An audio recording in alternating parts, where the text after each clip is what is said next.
Bonjour, nous nous retrouvons pour ce dimanche de l'Épiphanie. C'est le premier dimanche de l'année aussi. Nous aurons donc deux temps dans ce temps de recueillement. Le premier temps, le premier moment, un temps de prière pour l'année écoulée, pour cette nouvelle année qui commence. Et puis un deuxième temps, un temps de méditation sur ce thème de l'Épiphanie, les mages qui se sont mis en route vers la crèche.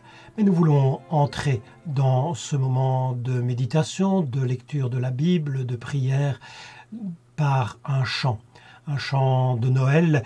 L'Épiphanie, c'est l'occasion encore une fois de chanter ces beaux cantiques de Noël. Et nous voulons reprendre ce vieux cantique d'un arbre séculaire.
Nous voulons prendre maintenant un temps pour la prière.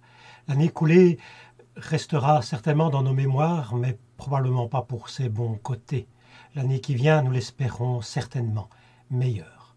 Nous voulons maintenant, pensant à tout cela, prier, nous recueillir en ayant l'espérance dans notre cœur. Oui, nous croyons que nos prières rejoignent le divin.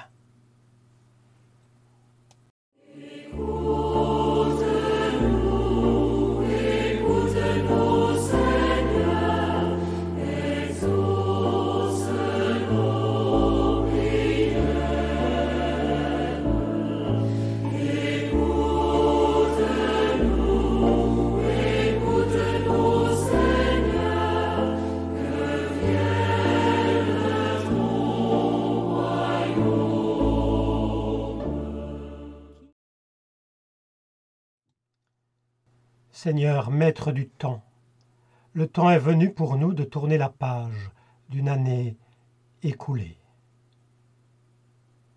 La marche du temps ne s'arrête pas, mais nous avons besoin de faire des haltes, de réfléchir, de penser à notre vie, de réfléchir à ce que nous avons vécu durant l'année écoulée, de reprendre souffle auprès de toi, de revenir à toi pour vivre de confiance et de calme.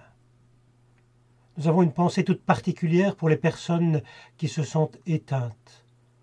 Nous te prions pour les familles qui ont perdu un des leurs. Que ta consolation puisse les rencontrer. Tournés vers l'année passée, nous te confions les victimes de la violence et leurs familles, les malades et les blessés par la vie. Que ta promesse de faire toutes choses nouvelles les accompagne.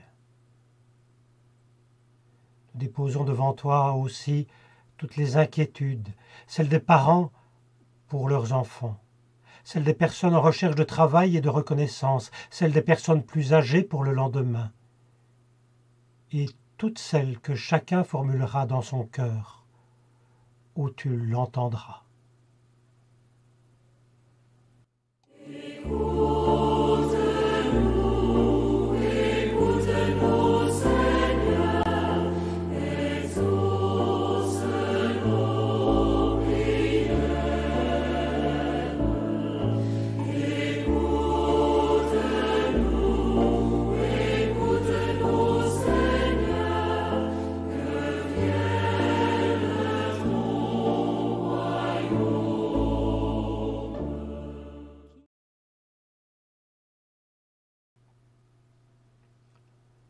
Pour cette année nouvelle qui s'ouvre devant nous, Seigneur, nous te prions de nous accorder, pour chaque tempête, un arc-en-ciel, pour chaque larme, un sourire, pour chaque maladie, une promesse, et pour chaque épreuve, une bénédiction.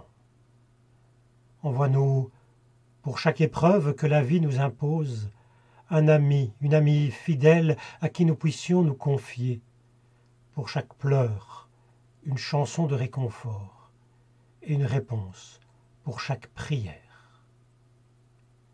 Daigne dans ta bonté nous bénir et nous garder, veille envoyer la lumière de ton visage nous illuminer et ta parole éclairer notre sentier. Sois-nous favorables et marche à nos côtés selon ta promesse. Tourne ton visage vers nous et comble-nous de ta paix et de ton amour. Rends-nous reconnaissants pour les bénédictions que tu nous offres et fais de chacun et chacune de nous une bénédiction pour notre prochain. Amen.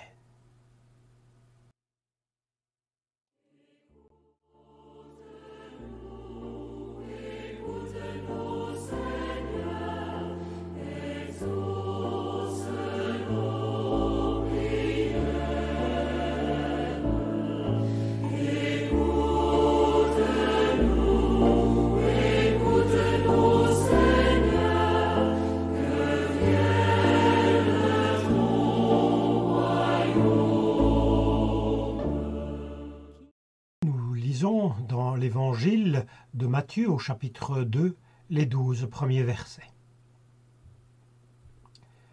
Après la naissance de Jésus à Bethléem, en Judée, à l'époque où Hérode était roi, des savants vinrent d'Orient. Ils arrivèrent à Jérusalem et demandèrent « Où est l'enfant qui vient de naître, le roi des Juifs ? Car nous avons vu son étoile apparaître en Orient et nous sommes venus nous prosterner devant lui. » Quand le roi Hérode apprit cette nouvelle, il fut troublé, ainsi que toute la ville de Jérusalem. Il réunit tous les grands prêtres et les spécialistes des Écritures et leur demanda où le Christ devait naître. Ils lui répondirent « À Bethléem, en Judée, car voici ce que le prophète a écrit, et toi, Bethléem, terre de Juda, tu n'es certainement pas la moins importante des localités de Juda, car c'est de toi que viendra un chef qui conduira mon peuple Israël. » Alors Hérode convoqua secrètement les savants et s'informa auprès d'eux du moment précis où l'étoile était apparue. Puis il les envoya à Bethléem en leur disant « Allez chercher des renseignements précis sur l'enfant, et quand vous l'aurez trouvé, faites-le moi savoir, afin que j'aille moi aussi me prosterner devant lui. » Après avoir écouté le roi, ils partirent. Et l'étoile qu'ils avaient vue en Orient les précédait quand elle arriva au-dessus de l'endroit où se trouvait l'enfant, elle s'arrêta. Et la voyant là, ils furent remplis d'une très grande joie. Ils entrèrent dans la maison et virent l'enfant avec sa mère, Marie. Ils tombèrent à genoux pour se prosterner devant l'enfant. Puis ils ouvrirent leur trésor et lui offrirent des cadeaux, de l'or, de l'encens et de la myrrhe. Comme ils furent avertis dans un rêve de ne pas retourner auprès d'Hérode, ils prirent un autre chemin pour rentrer dans leur pays.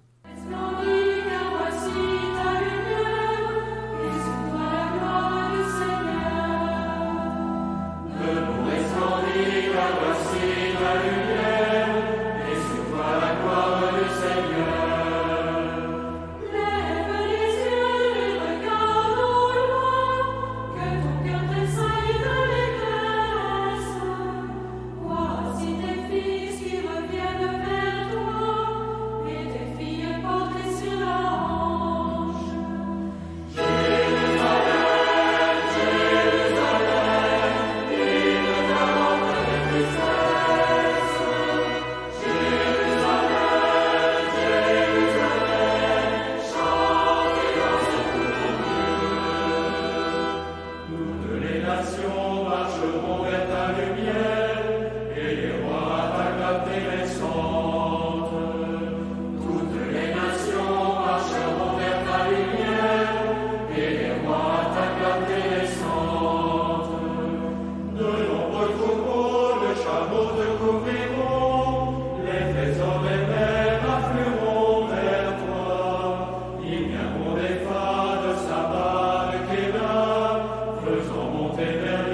Ah, les mages, que n'a-t-on pas dit à leur sujet? Mais de leur histoire qui a été incorporée pour en faire partie, incorporée au récit de la naissance de Jésus, de leur histoire, je retiendrai leur attitude. Peu importe ici l'historicité de ce récit. Était-il par exemple 3? Le rédacteur de l'Évangile ne le dit pas. Était-il des rois? L'évangile de Matthieu laisse libre cours en fait à de multiples interprétations en ce domaine. Roi, charlatan, astronome ou astrologue, ou encore, comme ici dans la nouvelle traduction de la Bible en français courant, étaient-ils des savants? Le texte laisse le lecteur à son interprétation, peu importe d'ailleurs. La tradition a fini par l'emporter. Ils étaient 3 et 3 rois. On leur a même donné des noms, mais peu importe pour aujourd'hui. Ce qui retient mon attention est leur attitude. Au point de départ, ils sont à la recherche de signes de toutes sortes, de signes divins sûrement. Dans leur existence, quelle qu'elle soit, il y a une place pour l'attention au divin comme la suite du récit le laisse entendre. Ils cherchent, scrutent le ciel, attendent un signe, et quand ils pensent l'avoir trouvé, ils se mettent en route, se mobilisent, deviennent pèlerins sur des routes pour s'approcher plus près encore de ce signe divin. Et ils rencontrent, chemin faisant, ceux qui vont les mettre sur la bonne voie, les rapprocher encore. Au travers de cette rencontre avec le roi de l'époque, ils prennent connaissance de ce que les connaisseurs des Écritures, ceux qui scrutent l'Écriture dans les moindres détails, à la recherche eux aussi de Dieu, disent à propos des signes divins. Les mages deviendront-ils des scrutateurs de l'Écriture après avoir fait ce chemin de pèlerinage? Je ne sais pas, rien n'est dit. Lorsque j'entends ce récit, et chaque année nous sommes invités à réentendre ce récit des mages, j'entends cet appel du rédacteur du texte: « Sois, toi aussi, mage. Laisse une place au divin dans ton existence, mets-toi en route, mobilise-toi pour t'en approcher, scrute les Écritures pour le découvrir. » C'est, je pense, un des conseils que le rédacteur de l'Évangile voulait faire passer à ses lecteurs. L'année écoulée restera dans nos mémoires comme une année sombre, une année de pandémie, durant laquelle crainte et deuil ont été bien trop présents. Et cette situation, il faut bien le reconnaître, le redouter, n'est pas terminée, même si 2021 s'annonce comme une année de résolution de cette crise sanitaire. De longs mois encore, il nous faut vivre plus difficilement. Nous ne perdons pas cependant ni courage ni espérance. Ce faisant, nous aurons perçu l'universalisme de notre monde de manière plus sensible. Tous ont été touchés de près ou de loin par cette crise. Tous les pays ont dû y faire face. Notre foi en Dieu est une foi universelle. C'est pourquoi je voudrais reprendre ici encore un aspect de cette histoire des mages qui rejoint une pensée profonde présente dans bien des textes de nos Écritures, en fait. En effet, il y a une chose qui me semble dite aussi au travers de ce conte, c'est l'universalisme de l'Évangile. L'universalisme de la bonne nouvelle que Jésus de Nazareth est venu apporter au monde. Sa parole n'est pas réservée à quelques-uns qui appartiendraient à la bonne religion ou à la bonne frange de la population ou ceux qui pensent correctement ou que sais-je encore. Les mages qui n'apparaissent dans la Bible que ici, dans le texte de Matthieu, dans ce passage, représentent, me semble-t-il, les peuples qui n'avaient jamais eu affaire à la foi des Israélites de cette époque.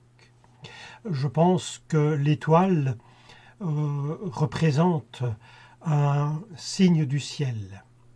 Le Dieu d'Israël se préoccupe de tous les humains, de la terre entière. L'amour de Dieu est accessible à tous les humains comme la clarté des étoiles.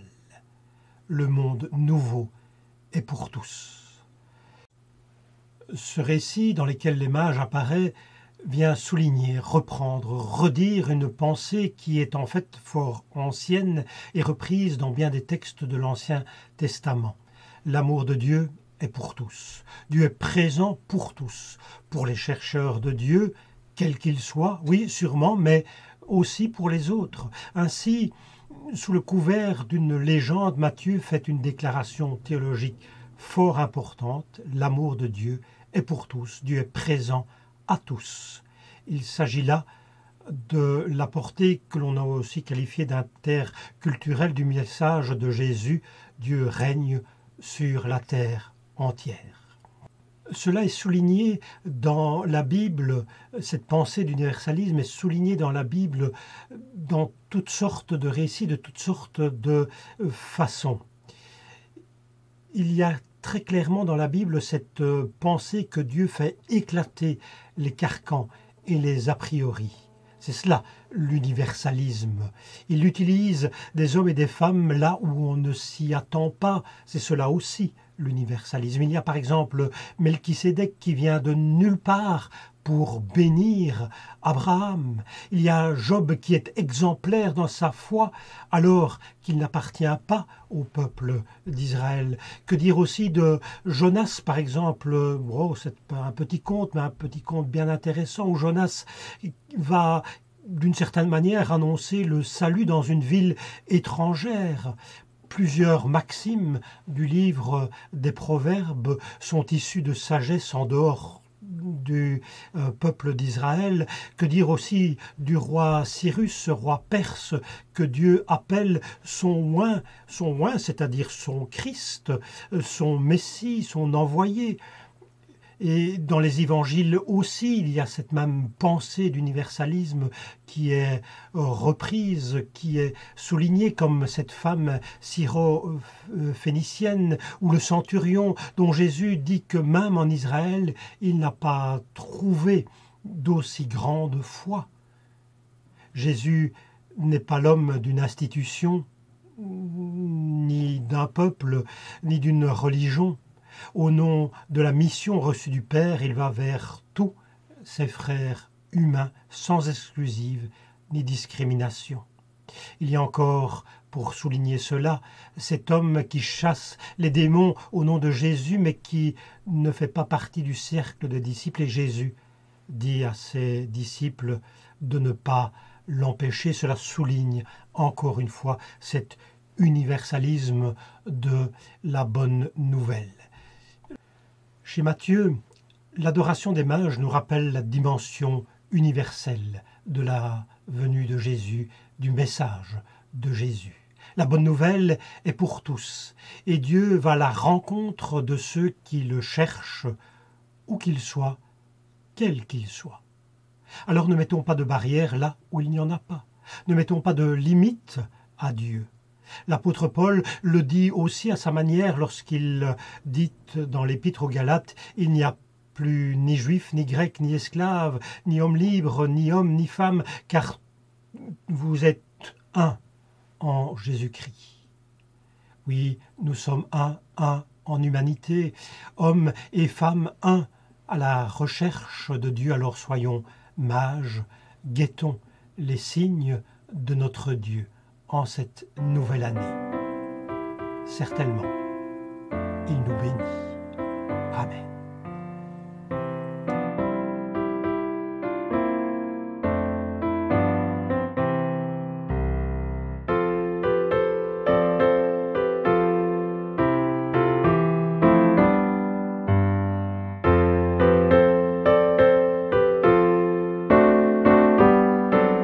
Seigneur, merci pour l'étoile de ton amour. Comme l'étoile qui s'arrête et se pose dans le ciel, reste avec nous, Seigneur. Comme l'étoile qui scintille dans la nuit, murmure-nous, Seigneur, le silence de ta paix. Nous voulons entrer en nous-mêmes au plus secret de notre fort intérieur pour nous prosterner devant toi. Nous voulons t'offrir le coffret de notre cœur, car tu es le seul trésor digne d'y demeurer. Et avec Jésus-Christ, nous voulons te dire:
Notre temps de recueillement s'achève.